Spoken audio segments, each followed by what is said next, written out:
So first of all, congratulations for getting Thank you so much. the final offer letter. That's good.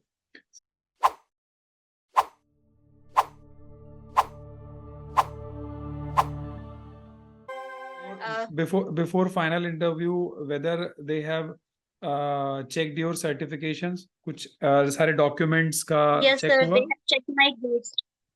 Okay. Yes sir, GATE score उन्होंने पहले रखा था.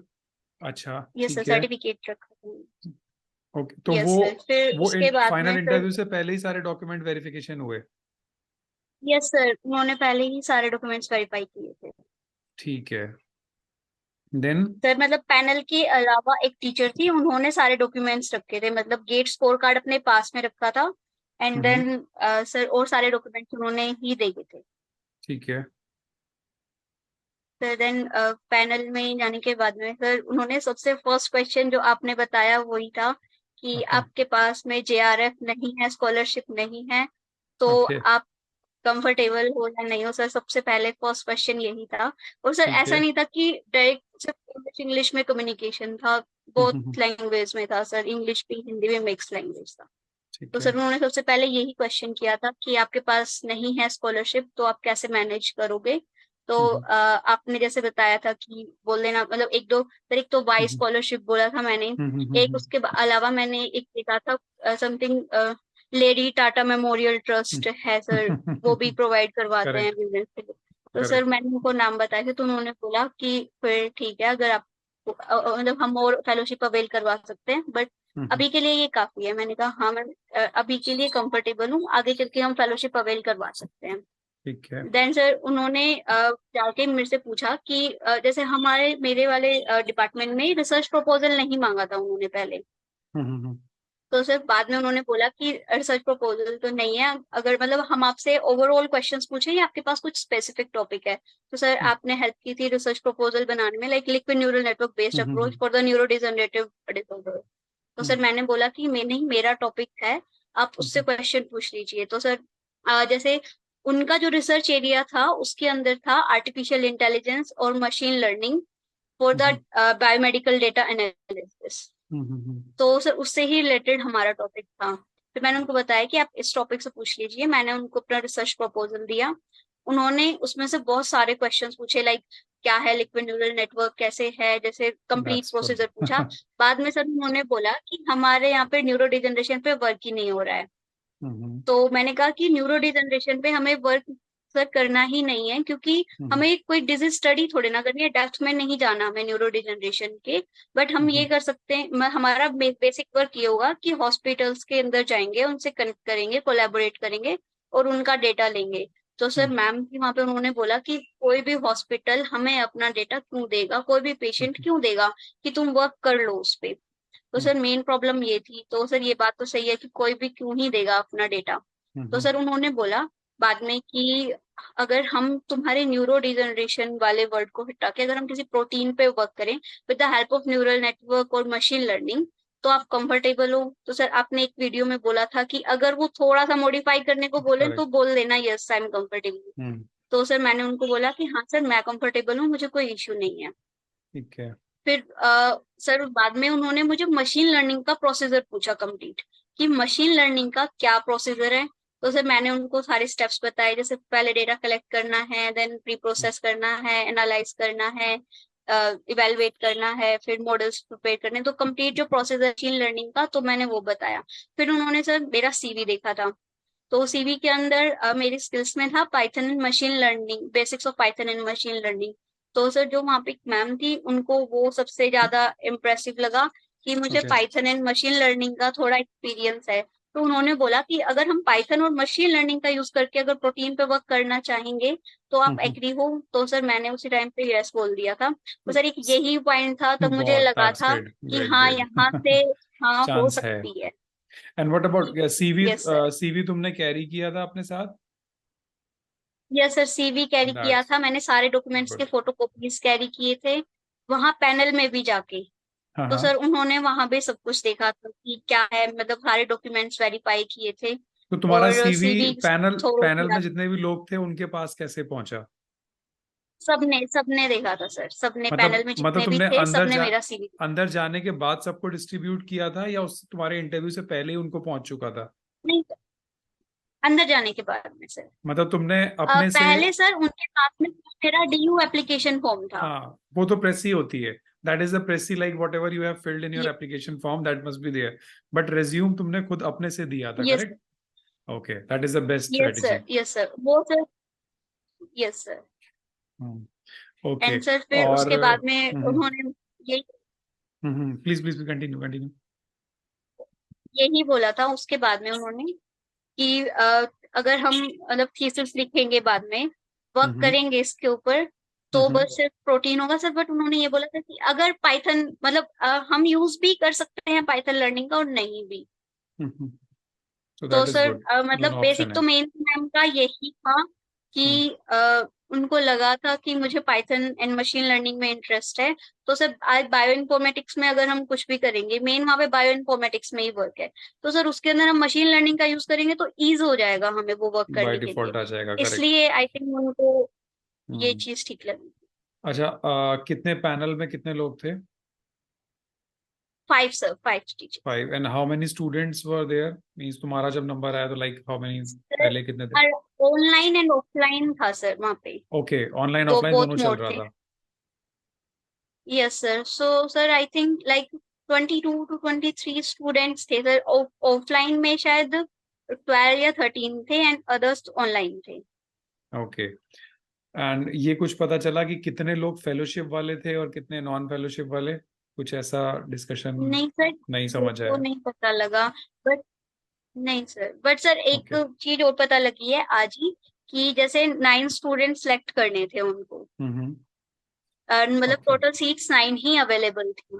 But ठीक sir है। आज जैसे ही लिस्ट नहीं आई है सर, जैसे मेल मेल में आता। उन्होंने सीसी में टैग किया तो सब स्टूडेंट्स को किया है, तो सर ठीक उसमें है। सिर्फ 5 ही स्टूडेंट्स हैं। ओके, 5 ही स्टूडेंट्स हैं, मतलब यस अभी सर। शायद बाकी वेटिंग में होंगे, या पॉसिबली अभी स्क्रूटनी में होंगे कि वो सेलेक्ट नहीं नहीं सर, हुए। उन्होंने प्रोसीजर स्टार्ट करवा दिया है अभी। आज उन्होंने मेरे पास एक फॉर्म सेंड किया है, मुझे हाँ कल हाँ। वो सबमिट करवा के आना है वहाँ पे। अच्छा, अभी रजिस्ट्रेशन प्रोसेस तुम्हारा स्टार्ट भी हो गया, इनिशिएट भी हो गया? Yes sir, registration process start हो गया सो है। मतलब सेमेस्टर की या ईयरली फीस भी सबमिट कर दी? नहीं सर, वो भी तो नहीं हुआ अभी। तो उन्होंने सिर्फ यही बोला है कि आप फॉर्म लेके आ जाओ और फॉर्म फिल करते हैं। तो आज मेरे पास पीडीएफ आया है सर, तो फॉर्म कल लेके जाऊंगी। और सर बस ओके। वो जो फॉर्म है उसके अंदर जैसे पहले तो मेरी सारी डिटेल्स हैं, एंड देन सर सुपरवाइजर कौन बनेगा, हॉस्टल अकोमोडेशन है या नहीं है, और कौन ओके कौन सी अथॉरिटीज हैं, वो सब हैं क्वेश्चंस। तो उन्होंने बोला है कि ये सब क्वेश्चंस हम यहाँ आके फॉर्म फिल करेंगे। ओके ओके ओके ओके, तो ठीक है। तो अभी तुम्हारा फॉर्म फिल हो गया, देन उसके बाद फिर वो बुला के मतलब फीस और एप्लीकेशन जितने भी होगा वो सारी फॉर्मेलिटीज बची है।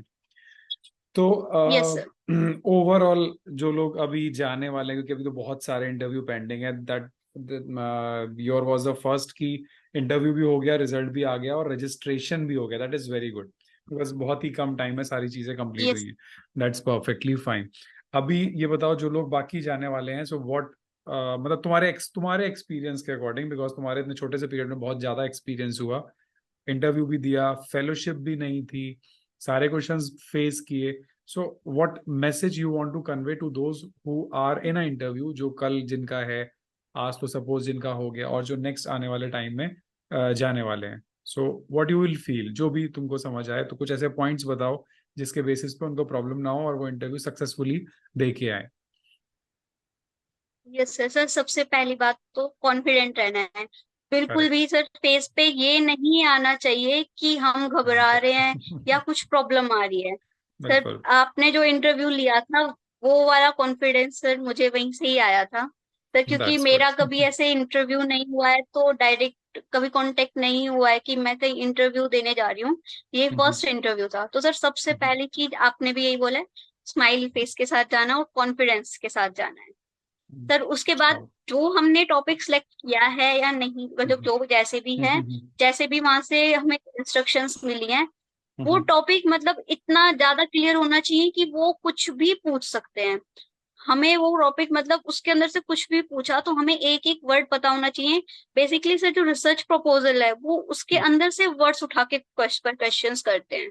तो सर ठीक है। वो चीज एक एक क्वेश्चंस ना बिल्कुल ही क्रिस्प क्लियर होना चाहिए कि हाँ ये चीज ऐसे होती है, ये चीज मतलब नील नहीं बैठना है कि नहीं ये तो पता नहीं क्या पूछ लिया, समझ नहीं आ रहा है। तो सर मेन पॉइंट तो यही है कि कॉन्फिडेंट रहो और मतलब बताओ, मतलब अगर हम रिसर्च अपना प्रपोजल बना रहे हैं, अगर हमने प्रपोजल, अप्लाई किया है तो ऑब्वियस बात है सर कि हमें कुछ तो पता ही नॉलेज तो होगा। होना ही तो चाहिए। बिल्कुल करेक्ट ऐसा नहीं करेक्ट। है। Yes sir. तो सर ऐसा नहीं होना चाहिए कि हमें तो कुछ पता ही नहीं है सर, सॉरी ये नहीं आता। वो ऐसा तो नहीं है सर, बायो फिजिक्स का है। हाँ एक्सक्यूज हाँ, मी सर। No problem. ऐसा नहीं है कि बायो फिजिक्स का है और वो क्वेश्चन हमसे मैथ्स के पूछ रहे हैं, ये चीज तो होती नहीं है सर। मेन पॉइंट बिल्कुल। यही होता है कि हमने सब्जेक्ट किया है तो उसी में से ही पूछेंगे। तो सर बेसिक यही है कि कॉन्फिडेंट रहो और अपना सब कुछ टॉपिक वगैरह क्लियर, और सर डॉक्यूमेंट सर सब कंप्लीट होना चाहिए। लाइक सर मुझे अभी पता लगा, एक है आपके ही अपने ही ग्रुप में है सर, उसने ऑनलाइन इंटरव्यू दिया था सर। तो सर वो मतलब जैसे और भी बच्चों से बात हुई है सर, तो जिनका भी JRF 2023 हुआ है ना सर, तो वो उनको एडमिशन नहीं दे रहे हैं अभी। क्यों नहीं दे रहे सर? क्योंकि उनके पास मेल आया है कि आपका सर्टिफिकेट इशू हो गया है, तो हम मतलब फर्दर प्रोसीड करते हैं। तो सर एक शायद ये वाली बात है कि अगर आपका JRF है और आपका सर्टिफिकेट कंप्लीट है तो ही आपका एडमिशन होगा अभी के लिए। ऐसा नहीं है कि सिर्फ स्कोर कार्ड है और उससे हो जाएगा। सर्टिफिकेट होना जरूरी है। सर्टिफिकेट होना जरूरी है सर। बट कुछ लोग का सर्टिफिकेट तो बाद में भी डाउनलोड होगा, तो वो लोग को तो कंसिडर करना चाहिए, बिकॉज अगर वो क्वालिफाई कर चुके हैं तो they are not sir considering. अभी तो नहीं पता, हो सकता है मेरी जिससे बात हुई है उनका इंटरव्यू करेक्ट इतना अच्छा नहीं करेक्ट गया हो, करेक्ट ये भी करेक्ट चीज है। करेक्ट। चलो चलो चलो, दैट्स ग्रेट। सो बहुत बढ़िया।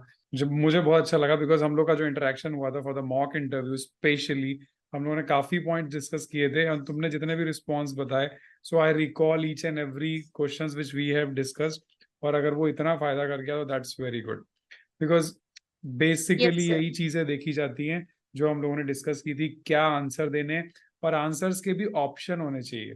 Because it might be possible कि पहले कुछ यस सर। आपके आंसर पे वो कुछ क्वेश्चन कर दे, तो आपके पास सेकंड या थर्ड ऑप्शन भी होना चाहिए। So that was the thing. Yes sir.